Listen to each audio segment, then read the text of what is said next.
The galaxy had long forgotten Earth. For 3,000 years, the name had faded into myth, a cautionary tale of rebellion and defeat.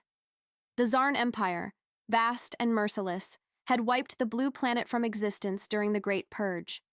Every human world, every colony, every voice that once called itself Earthborn, erased. The stars went silent, and the Empire moved on. But what they didn't know was that silence doesn't always mean death. Deep beyond the Empire's reach, in a forgotten corner of space, something had survived. A hidden world, cloaked in radiation and surrounded by shattered moons, held a secret. Beneath its cracked surface, humanity had endured. A fragment of people, only a few thousand at first, had escaped the flames of war. They were broken, starving, and filled with rage. They hid in old mining tunnels, stole enemy tech, and raised their children not with stories, but with purpose. From those ashes rose Commander Rhea. She was just a child when Earth fell. She remembered the red skies, the screams, the last moments of her mother shielding her from fire. She had been pulled from the rubble by a rebel captain, one of the last to escape before the Zarn fleets turned the skies to ash. That memory never left her. It burned brighter than any star. It carved her into a weapon. Now, centuries later, she stood at the bridge of a human dreadnought, the Ashborn. Her fleet was silent, powered by reverse-engineered tech stolen across generations. They had trained in secret, hunted in the shadows, studied every Zarn weakness. Their base was built into an asteroid field, invisible to scanners, protected by traps and AI sentries. It had no name. They simply called it the Vault. Inside the Vault, humanity became something new, stronger, sharper. They trained in gravity twice Earth's strength. They learned to survive with nothing, to kill without mercy, to think like predators. They called themselves the Children of Ash. For 3,000 years they waited. Now, they moved. Their first mission was simple: erase an Empire outpost, not for conquest, but for silence. A test, a message. The outpost, located on the moon Jera 6, was small. Just a relay station with 20 Zarn soldiers and a few patrol ships. Nothing important, which made it perfect. Rhea's fleet dropped from subspace without a sound. No warning, no lights, no signals. The Ashborn drifted through the shadows, like ghosts. And then, fire. The first strike was surgical. Rail slugs through the command tower. 1 second, the station was transmitting reports. The next, it was dark. Before the guards could react, the outer hull exploded inwards. Human infiltration teams poured inside. Black armor, silent weapons, zero hesitation. Not a single Zarn soldier fired back. They didn't have time. Room by room, hallway by hallway, the Children of Ash erased the station. They didn't speak. They didn't pause. They moved like shadows, coordinated through neural links, cutting through the enemy like they weren't even there. Rhea stood at the center of it all. She walked through the station's burning halls, helmet off, eyes calm. She watched the fear in the Zarn commander's face as he realized, too late, who they were. He tried to speak. Rhea only whispered one word: Earth. Then she pulled the trigger. When it was over, the human fleet vanished once again. No trace, no broadcast, just ruins and silence. No one escaped, not even to warn the others. Back in the vault, the Children of Ash stood in the war chamber. Rhea looked at them, thousands strong. Some were born in the mines, some in test tubes, all raised for one thing: revenge. She stepped forward, her voice cold but steady. They burned our skies, they took our world, but we are still here, and today we burned theirs. This is just the beginning. The room fell silent, and somewhere, far across the stars, the Zarn Empire continued to celebrate their old victory, never knowing the ghosts of Earth had returned, not as victims, but as fire. The hunt had begun. The ruins of Jera 6 still glowed red when the Empire's patrol arrived. The scout ship hovered over the broken moon in silence. No heat signatures, no life. Just twisted metal, floating debris, and something else. Something chilling. A single message carved into the shattered comms tower. One word. Survivors. The Zarn officers didn't understand it at first. Survivors? Of what? There had been no rebellion, no transmission, no war. Just a single outpost wiped out like it had never existed. No alarms, no distress call. Just gone. But deep in the heart of the Zarn Empire, that word triggered panic in one place: the archive. Inside the capital's oldest command vault, HE, cloaked overseer, pulled up ancient records, files hidden for millennia. They showed old footage. The burning of Earth, the cries of humans as the purge fleet scorched the planet. And in the final moments, an escape pod, marked as unrecovered. Someone had survived. Worse, someone had remembered. While the Empire scrambled to figure out who or what attacked the outpost, Commander Rhea stood in the cold halls of the vault. Her hands were steady as she reviewed the mission data. Every shot, every breath. The Children of Ash had performed perfectly. No wasted movement, no hesitation, just precision. But it wasn't enough. Jera 6 had been a test, a whisper in the dark. Now, it was time to send a louder message. Her next target was a supply world, Karnax Prime. It wasn't just a military hub. It was where the Zarn trained their young soldiers. A place of pride. A symbol of power. Rhea knew striking there would be dangerous. The defenses were stronger. The risk was high. But that's what made it perfect. "We do not strike for glory," she told her command team. "We strike where it hurts." Among her officers stood Jalen, her second in command, raised in the vault since birth. Unlike the others, he had never seen Earth, never known the stars before the war, but he carried the fire just the same. "They'll see us coming," he warned. "It won't be like Jera 6. "I want them to see," Rhea replied.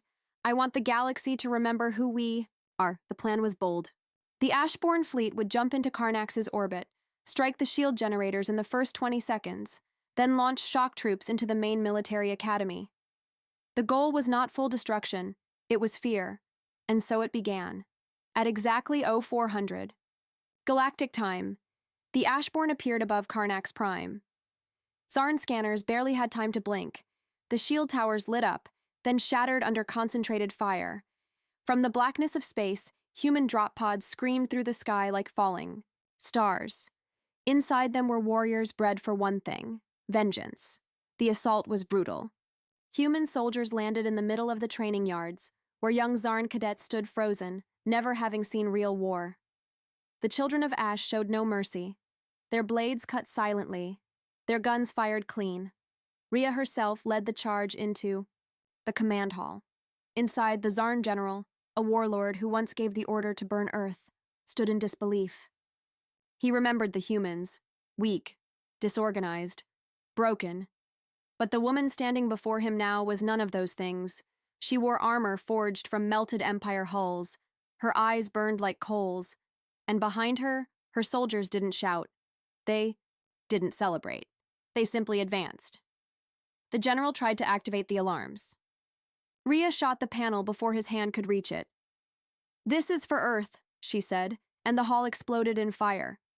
Back in space, the Ashborn fleet picked up their troops and vanished again, faster than any response could come.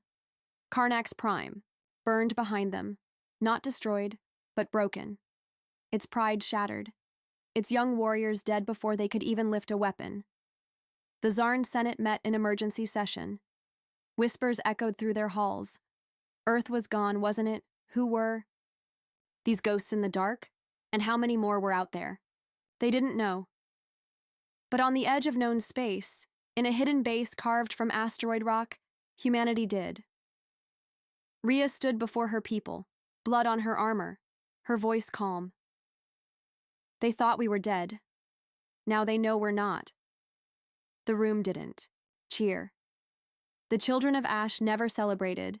They simply watched her, ready for the next order, because this wasn't revenge anymore. This was war, and Earth had just begun to burn its way back into the stars. The Zarn Empire was silent, but not still. After the attack on Karnax Prime, their fear grew deeper than they'd admit. Messages raced across the stars, encrypted and urgent. High-ranking commanders vanished into secret meetings, and in every dark corner of the galaxy, one word echoed like a ghost: humans. But most didn't believe it. Could a species burned to ash really return? Could the survivors of a ruined planet strike back with such precision? They didn't have to wonder for long, because soon another world fell. Not a military base, not a weapons hub. This time, it was a city. Commander Rhea watched the holoscreen as the Zarn civilians screamed and ran through the streets of Beltora. No bombs, no loud invasion, just quiet, coordinated terror. Drones took out comm towers. Human operatives slipped through alleys, planting charges and whispering into enemy ears before vanishing into the smoke. Every move was surgical. Every step, planned. And at the center of it all was one single banner, hung from the tallest tower, burned into steel with plasma. We remember Earth. The children of Ash didn't want the city destroyed. They wanted the Empire afraid. Afraid in their homes. Afraid in their markets. Afraid to look up at the sky. And it worked. For the first time in centuries, the Zarn called for full lockdowns across their core systems. Civilians were ordered to stay underground. Elite guards lined every border gate. Curfews were set. Fear turned their mighty empire into a cage. But fear can be dangerous.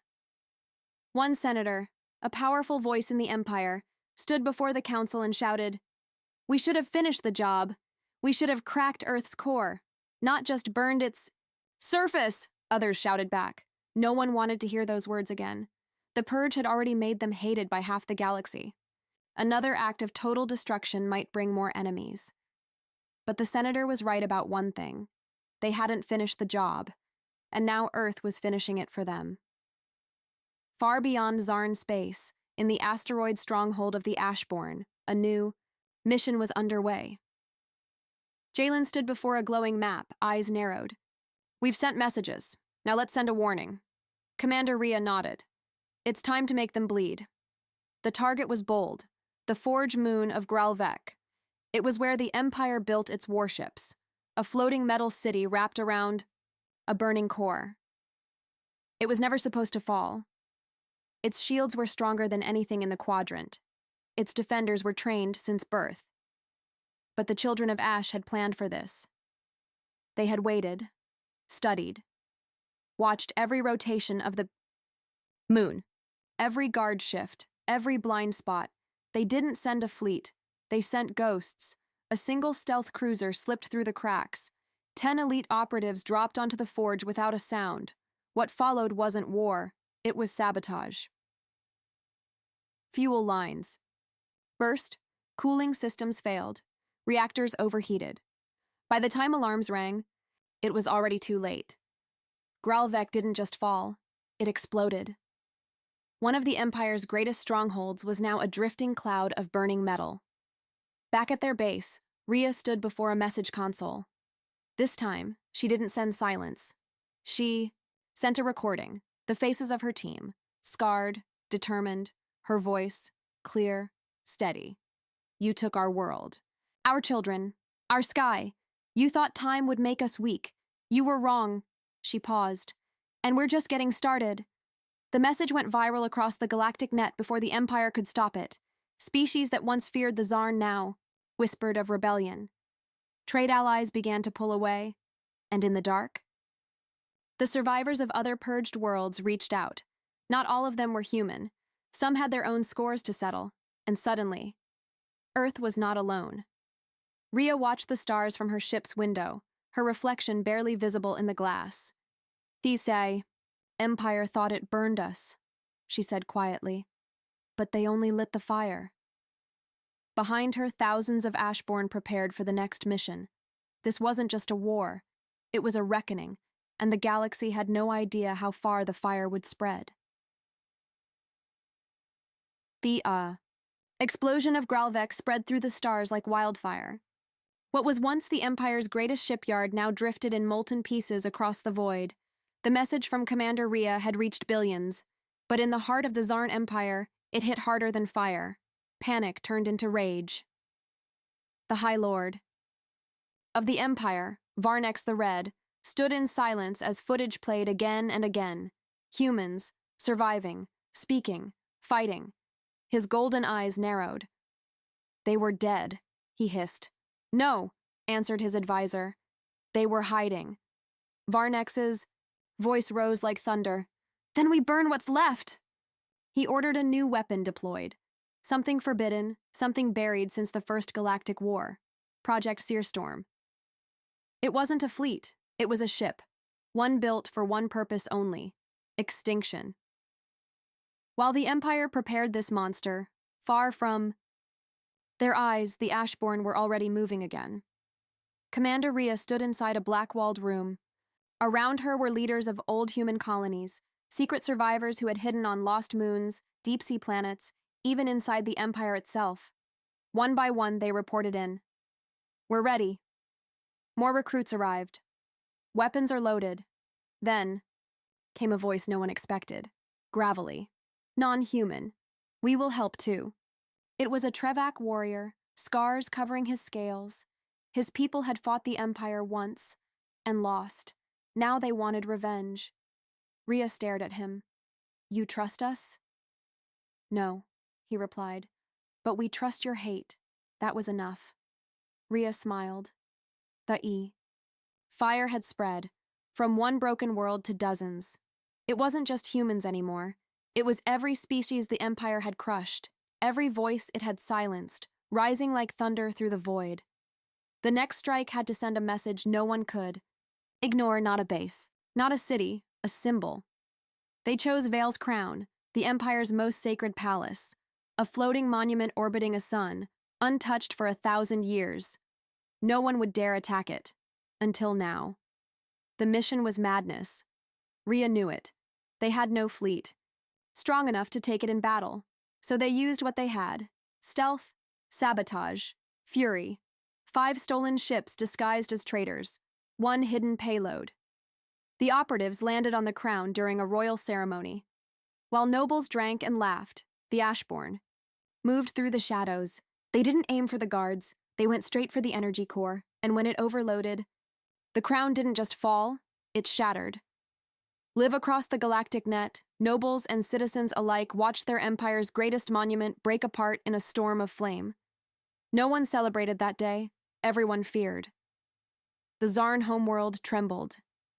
For the first time, they didn't feel like gods, they felt like prey. Back on her ship, Rhea watched the destruction from a distance. She didn't smile, she didn't cheer, she simply said, "That's for the children who died screaming." Behind her, Jalen stepped forward. "We got a problem," he said. He pointed at the screen. There it was, dark, enormous, coming from deep inside Empire space, Project Searstorm. Rhea stared at it, a weapon so big it blocked the stars, so powerful. It could burn entire planets in minutes, so deadly. It was made only to erase. "They're bringing it here," Jalen whispered. Rhea's voice was cold. Let them. And with that, the next chapter of the war began. The stars felt colder now. Even with victory behind them, the Ashborn fleet moved in silence.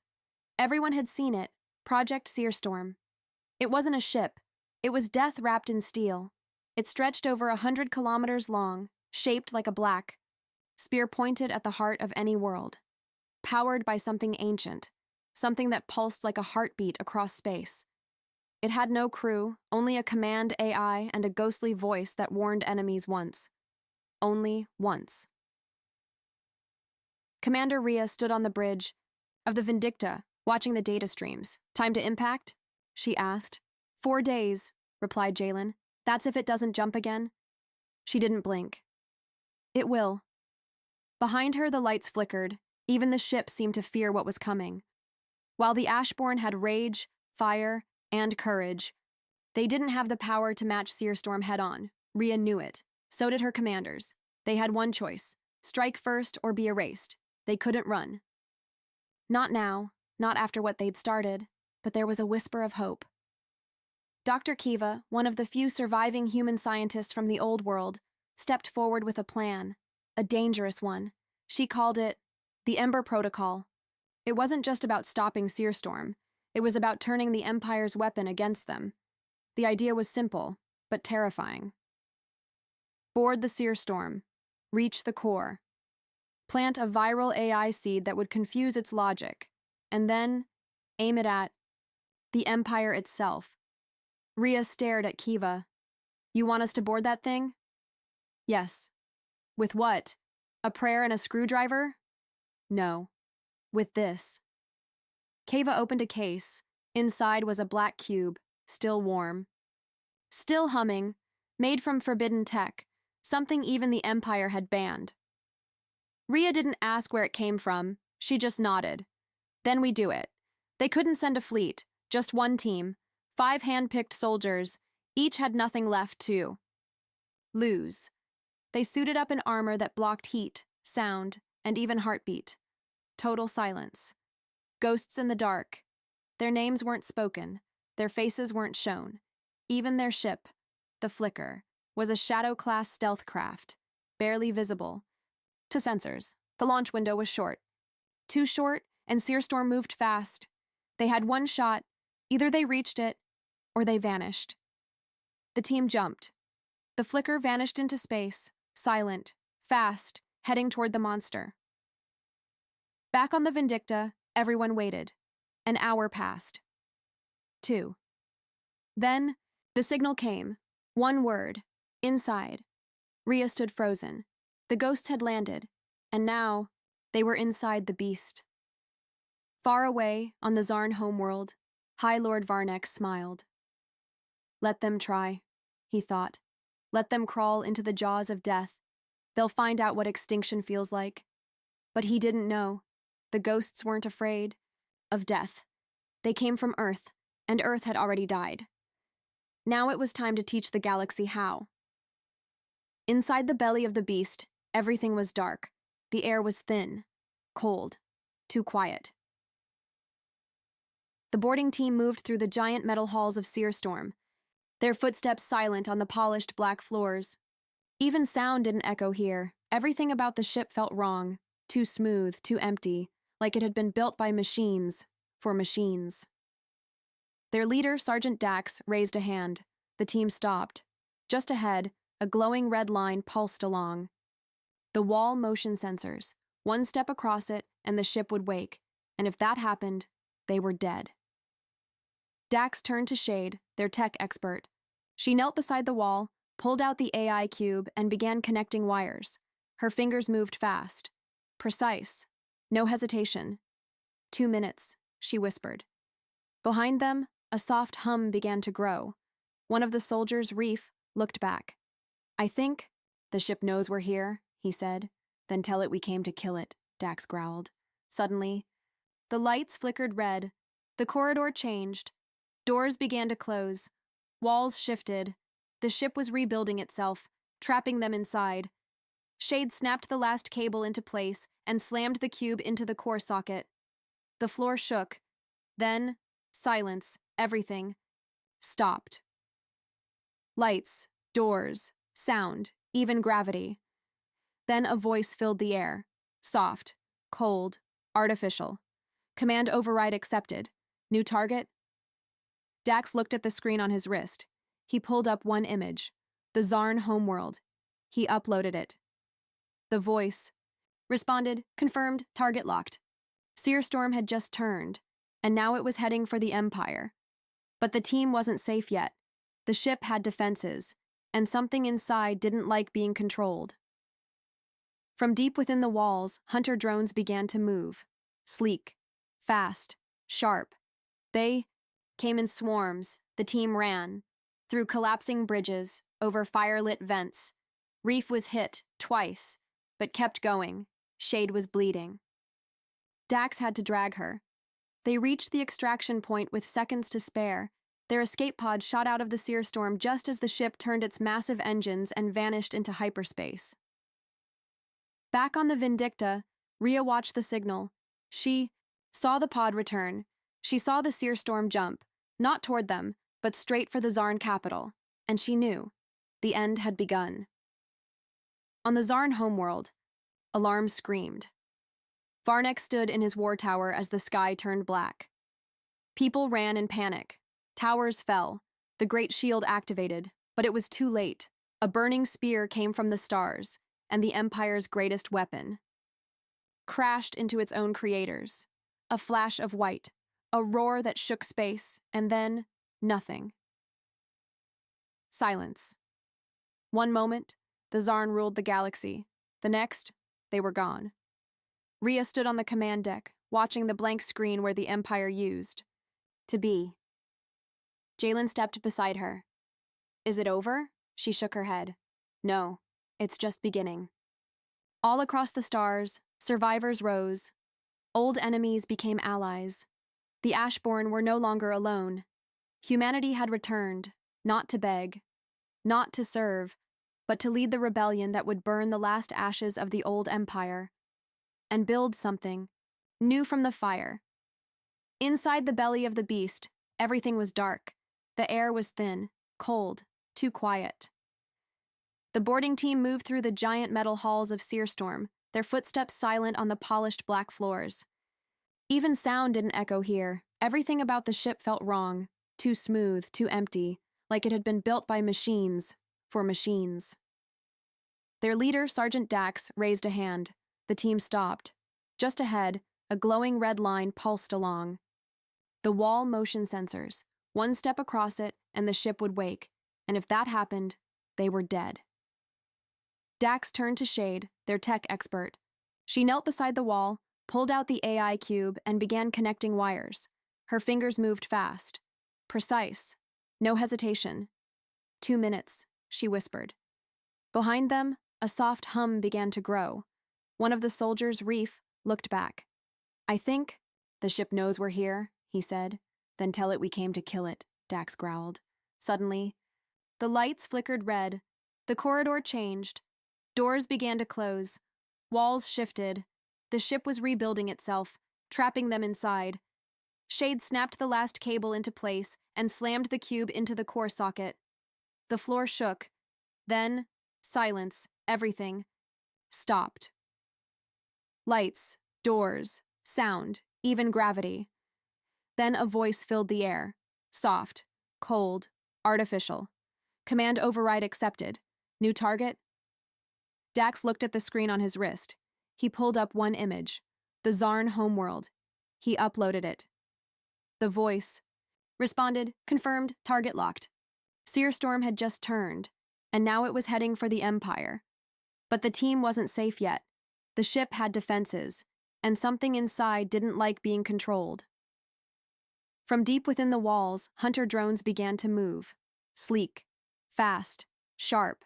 They came in swarms. The team ran. Through collapsing bridges, over fire-lit vents. Reef was hit, twice, but kept going. Shade was bleeding. Dax had to drag her. They reached the extraction point with seconds to spare. Their escape pod shot out of the Searstorm just as the ship turned its massive engines and vanished into hyperspace. Back on the Vindicta, Rhea watched the signal. She saw the pod return. She saw the Searstorm jump, not toward them, but straight for the Zarn capital, and she knew the end had begun. On the Zarn homeworld, alarms screamed. Varnek stood in his war tower as the sky turned black. People ran in panic. Towers fell. The great shield activated, but it was too late. A burning spear came from the stars, and the Empire's greatest weapon crashed into its own creators. A flash of white, a roar that shook space, and then nothing. Silence. One moment, the Zarn ruled the galaxy. The next, they were gone. Rhea stood on the command deck, watching the blank screen where the Empire used to be. Jalen stepped beside her. Is it over? She shook her head. No, it's just beginning. All across the stars, survivors rose.